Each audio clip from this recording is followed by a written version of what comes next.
Before we start, just a few ground rules for those joining us virtually. Please keep your microphones muted when you're not speaking. If you have a question, please put your name and the name of your media outlet on the chat. And lastly, interpretation is available from French to English, and you should have received details to access it. For those in the room, you can use your ear shells. So we will start with opening remarks, and then we will take a number of questions. Secretary General, sir, you have the floor. Thank you very much. Ladies and gentlemen of the press, good morning, good afternoon, or good evening. Today's meeting is aimed at preventing a debt crisis that would have the greatest impact on the poorest people in the most vulnerable countries. But the impact will not stop there. It cannot be confined to any region or category of country. There have been credible forecasts of losses of global output in the trillions of dollars. And the United Nations has been warning of this crisis since the start of the COVID-19 pandemic a year ago. Unfortunately, not enough has been done to support those countries, many thousands of countries, that are at highest risk. We are already in the worst global recession in 90 years. We cannot walk head-on, eyes wide open, into a debt crisis that is foreseeable and preventable. Many developing countries face financing constraints that mean they cannot invest in recovery and resilience, nor can they access the vaccines that provide the fastest route out of the pandemic. A global vaccination gap threatens everyone in developing and advanced economies alike.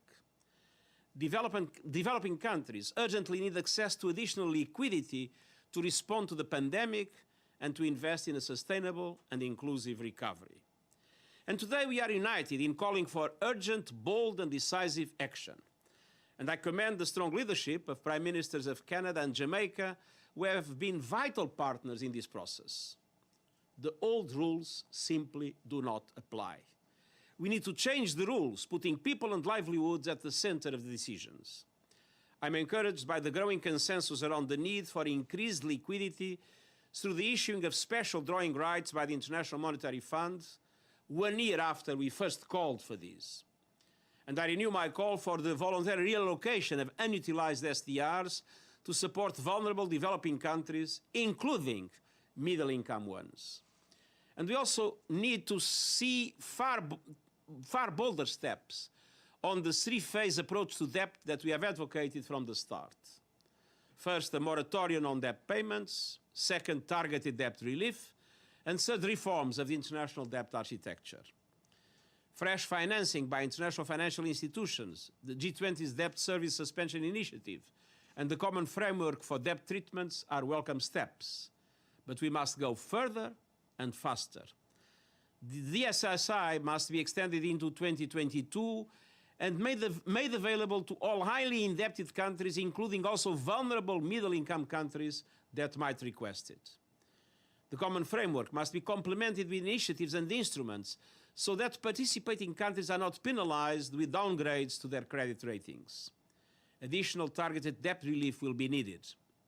Options include debt swaps, buybacks, and cancellations, and the private sector must be brought into the dialogue. In the long term, we need an international debt architecture that works for all, with agreed principles and restructurings that are timely and adequate. Ladies and gentlemen of the press, in a global pandemic, we cannot separate economics and health. We are in danger of emerging from COVID-19 with a two-speed world that is already starting with the unequal distribution of vaccines. If half of the world cannot access vaccines, there is a danger of successive waves of COVID-19 over the next few years. And this could undermine the effectiveness of existing vaccines with a continued devastating impact on lives, livelihoods, and the global economy. If we heed the lessons of the pandemic, we'll invest in safety and resilience, in strong global health systems, and in a robust financial architecture for the 21st century. And together, we can emerge from this year of terrible loss with new momentum and build a sustainable and inclusive recovery for all. Thank you. Thank you very much, Secretary General. It is now my great pleasure to give the floor to the Prime Minister of Jamaica, Holness. Sir, you have the floor. Thank you. Good day, ladies and gentlemen of the press. I am encouraged by the continued active participation in this important initiative on financing for development in the era of COVID-19 and beyond. Countries are indeed fighting on all fronts to meet the multidimensional health, social, and economic crises created by the pandemic. At the forefront of the challenges we face are those related to debt sustainability and the need for increased liquidity.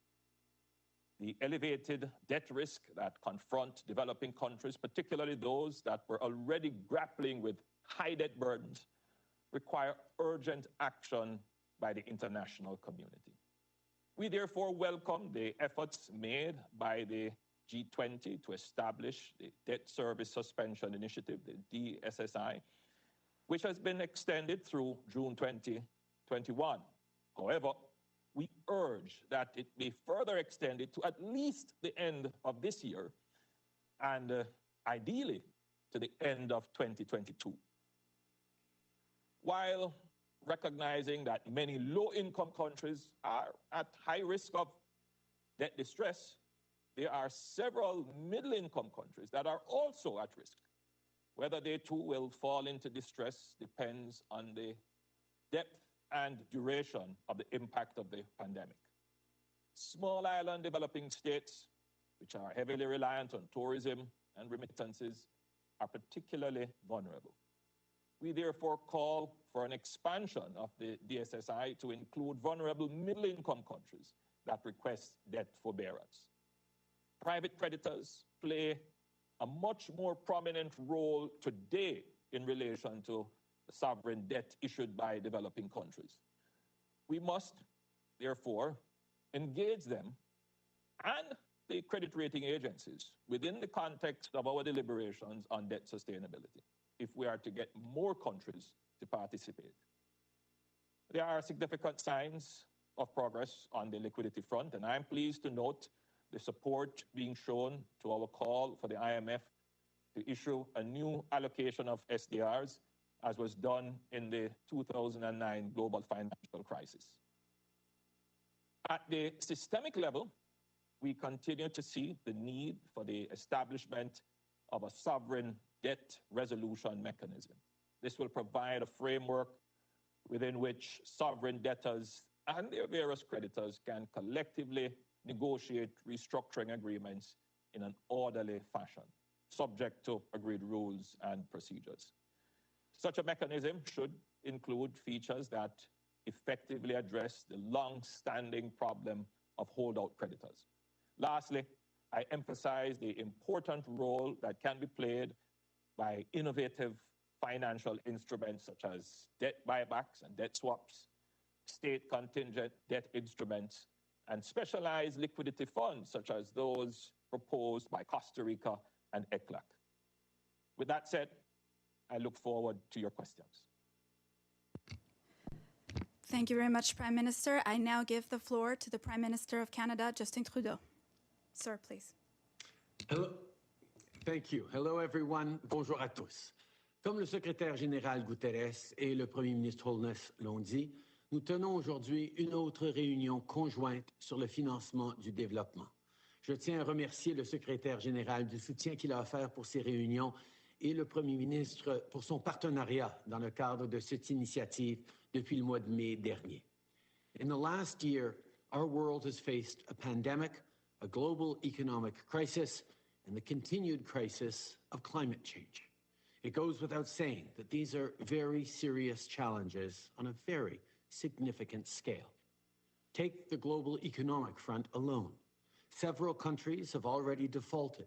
A significant number of emerging economies face serious fiscal challenges, and many developing countries are in debt distress. This comes on top of the economic effects of ongoing emergencies like climate change, which have only been made worse by the pandemic. As a world, we cannot afford to turn away.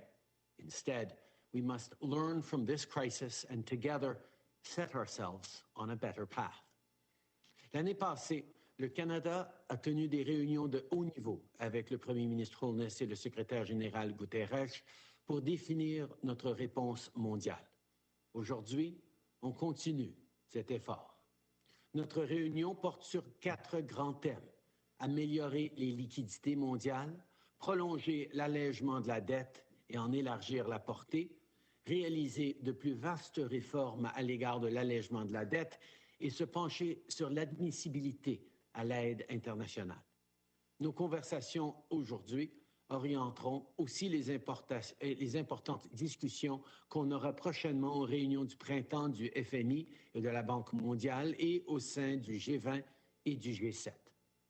Truly building back better from this pandemic means creating good jobs and growing clean, resilient economies. It means ensuring that the legacy of this crisis isn't one of rolling back progress for anyone. In fact, on that front, earlier this month, Canada launched a new task force on women in the economy to ensure that no one gets left behind, because a better future is one where everyone has the chance to succeed. Le Canada veut trouver de vraies solutions qui vont aider tout le monde, y compris les plus vulnérables de ce monde, à se remettre de la crise. Ensemble, dans des réunions comme celle-ci, on peut continuer de bâtir un avenir plus prospère pour tous. Ça nous fait maintenant plaisir de répondre à vos questions.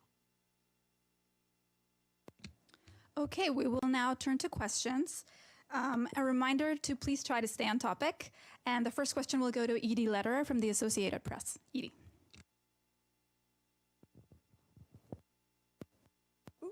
Thank you very much, Mr. Secretary General, Prime Ministers Holness and Trudeau, for this briefing on behalf of the United Nations Correspondents Association. Welcome, and we're delighted that you're here. I have a broad question for the three of you, which is, what are the greatest obstacles to achieving the kind of debt relief that you are seeking right now? Is there a realistic possibility that what you would like to see will happen? And for the Secretary General, I couldn't let this opportunity go without asking him one question about one of the real serious crises of the day, which is the escalation of killings in Myanmar. It appears that the military leaders in Myanmar are deaf to the many international calls to stop the violence and restore democracy. And they've told your special envoy that increased sanctions wouldn't work. They don't care. They've lived with them before. So what realistically can the international community do to try and end the violence and restore democracy? Thank you.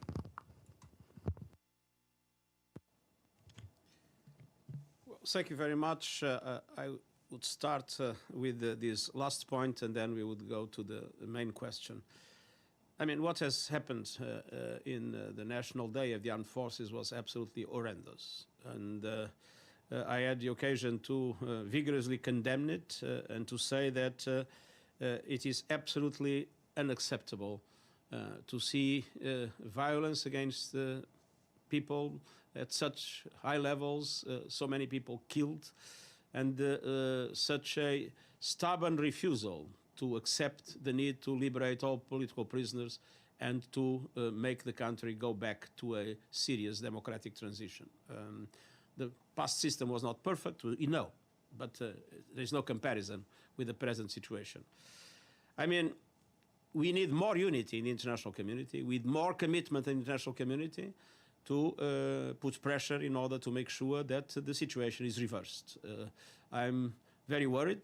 I see with a lot of concern the fact that apparently many of these trends look irreversible, But hope is the last thing we can give up on. If I may, starting in relation to the first questions. Well, power relations in the world are unequal. And what we have been asking relates to a very drastic change in power relations in the management of the global economy. And I believe that this initiative led by the Prime Minister of Jamaica and Canada has been an initiative in the front, pushing for what needs to be done. But this group that met today is not the decision-making group. We are saying what we believe needs to be done, and the truth is that it's starting to have an impact. The SDRs were a taboo. Now the SDRs are on the table, and they will be moving forward. I mean, aspects of debt relief are still, I would say, being done too little, too late. But the problems are more and more on the table, and we feel that at the G7 and the G20 level, in the boards of the international financial institutions, the IMF, the World Bank, our ideas are starting to germinate.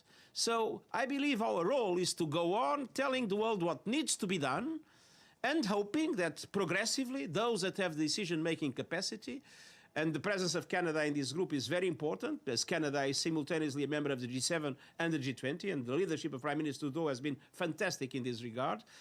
I believe that sooner or later things will be moving in the right direction. They are already moving in the right direction. We need to accelerate, we need to go deeper, but I have to say that more and more we feel that our role is extremely important, because we have been putting on the table all the serious problems, and I believe that those that are crucial in decision-making processes are listening and are starting to move in the right direction.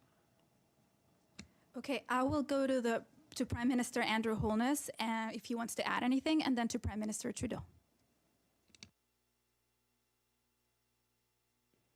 It depends on where you're looking from, your perspective as to what would be the most difficult task. But I think we can generally accept that solving this potential debt crisis as a side effect of the pandemic would really be determined by the level of ambition and commitment of the global community to cooperate and to act in an enlightened fashion to avoid the potential debt crisis, well, not potential anymore, the emerging debt crisis.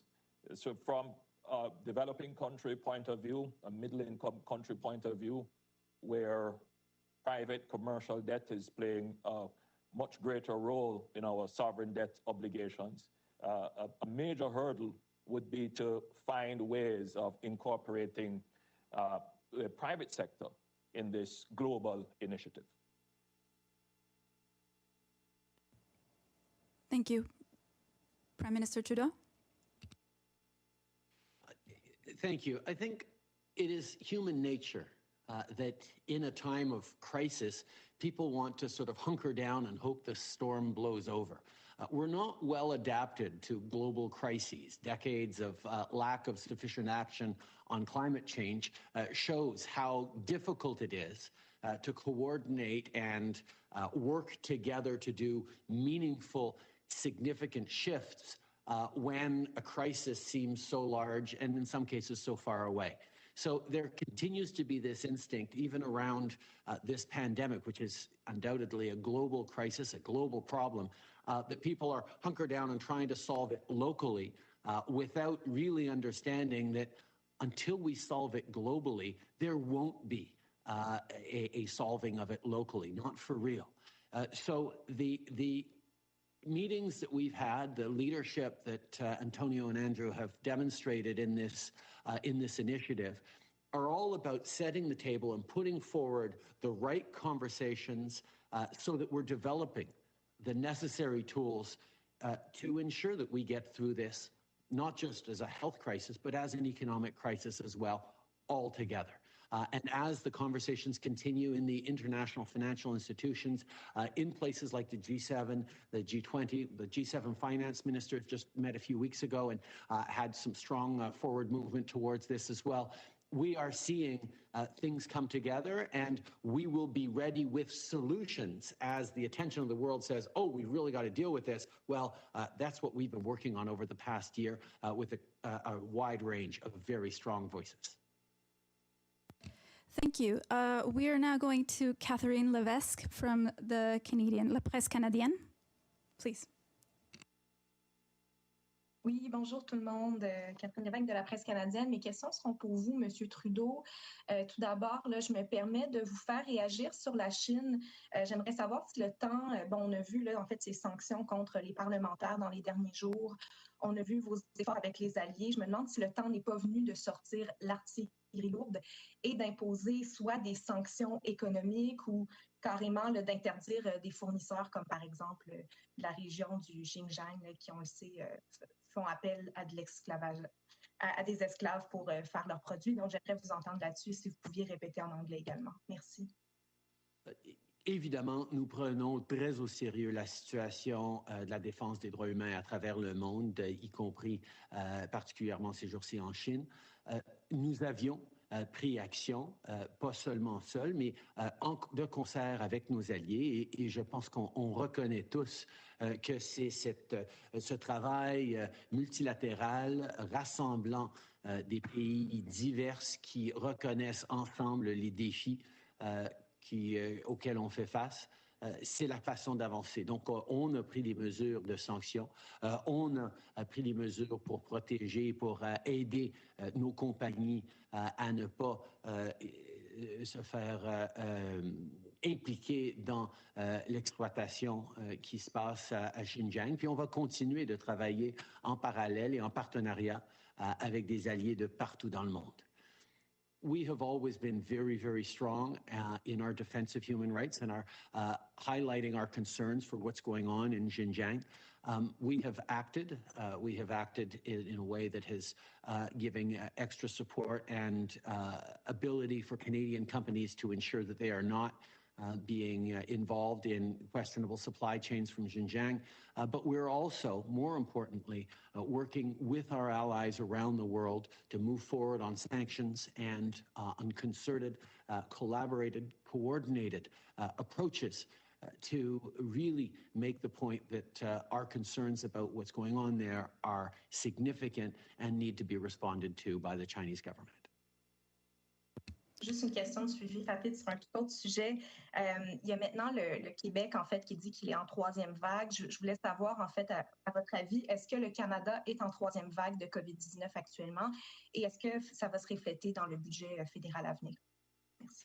On sait depuis longtemps que ces nouveaux variants représentent une menace réelle pour la santé des Canadiens et de gens partout à travers le monde.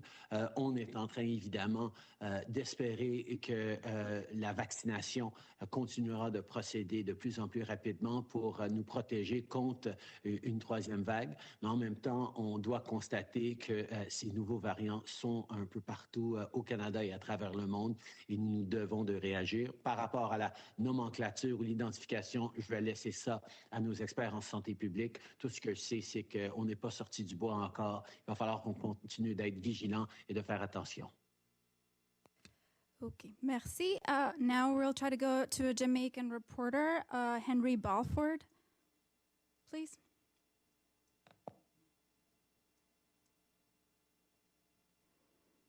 Henry Balford, are you there? Okay, we'll come back to you. James Bays, Al Jazeera. Yes, can I ask all three, given the COVID-related issues that you've talked about, what now are the chances of the world meeting the SDGs? And if I could quickly follow up to the Secretary-General on Myanmar, what's your message to the generals right now?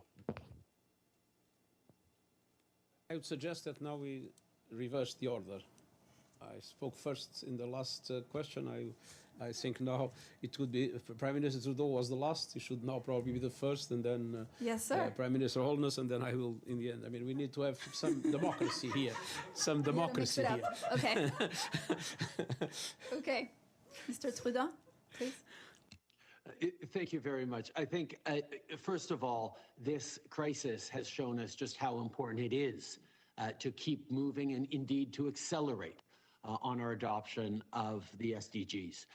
These are all things that, even though global pandemics are not directly recognized, there is talk about health in the SDGs.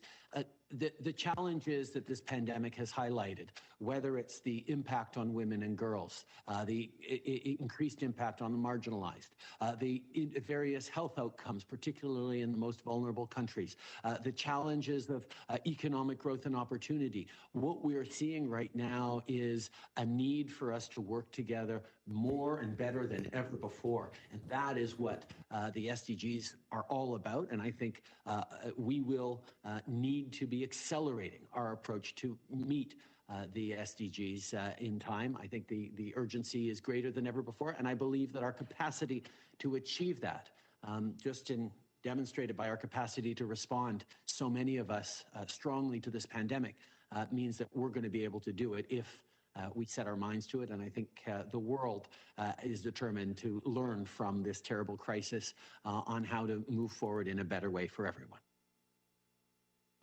Thank you. Prime Minister Holness, please. In a strange way, I hold the view that whilst there may be some short-term deviation from the pathway of achieving the SDGs, that the world will quickly return to the pathway of achieving the SDGs, primarily because of the impact of the pandemic in health and education.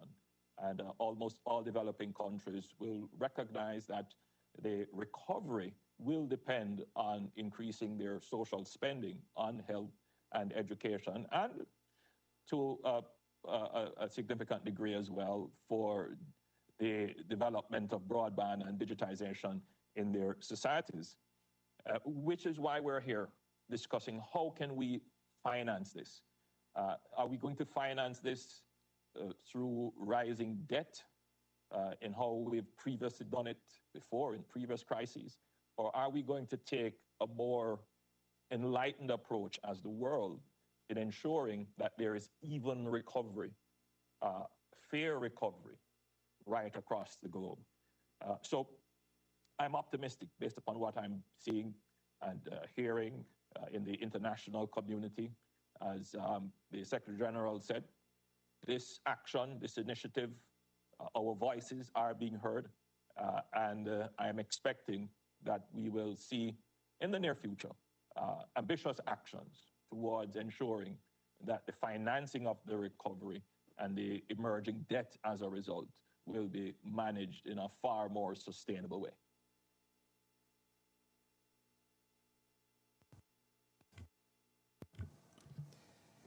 Well, we were not on track before the pandemic to make sure that we'll be able to implement the SDGs fully in 2030. And one of the reasons why the pandemic has been so devastating is exactly because we were not on track in many of the issues that would be a good prevention against pandemics and other threats of this nature. Now, we are spending globally trillions and trillions of dollars, probably reaching 20 trillion at a certain moment. Now, if this money is spent, first, in a more equitable way among countries, and second, to support an inclusive and sustainable recovery, we can accelerate the implementation of the SDGs. If this money is spent just to go back to where we were, we will not go back to where we were, we will be much worse. And this is the choice that, first of all, needs to be done at the global level in relation to equity, and in each country in relation to inclusivity and sustainability. And the picture is not yet clear. We are still seeing more investment in fossil fuels and in renewable energy. For instance, just to give an idea related to sustainability. And we still see that we are not yet investing enough in strengthening health systems globally in a way that could prevent future pandemics much better than this one. So it's not yet clear, but we can do it and we must do it, because the alternative would be a disaster, and there won't be an opportunity like this one. My message to the military is very simple. Stop the killings, stop the repression of the demonstrations, release the political prisoners, and return power to those that have the legitimate right to exercise it. Okay, we will now go to Man Al-Midi from the Canadian Press. Hello, Mr. Prime Minister Justin Trudeau. My question is for you. Will you work with Canada's rich allies to allocate more resources to poor and middle-income countries to avoid a deeper recession caused by COVID-19 pandemic? And what are the measures that you would like to see to support these countries?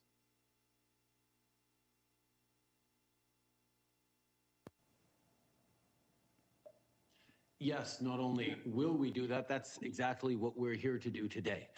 Canada, along with Jamaica and the UN Secretary General, have been leading these discussions on ensuring that our economic recovery be more equitable and more just right around the world. I think there are three main areas that we've been focusing on. One is liquidity.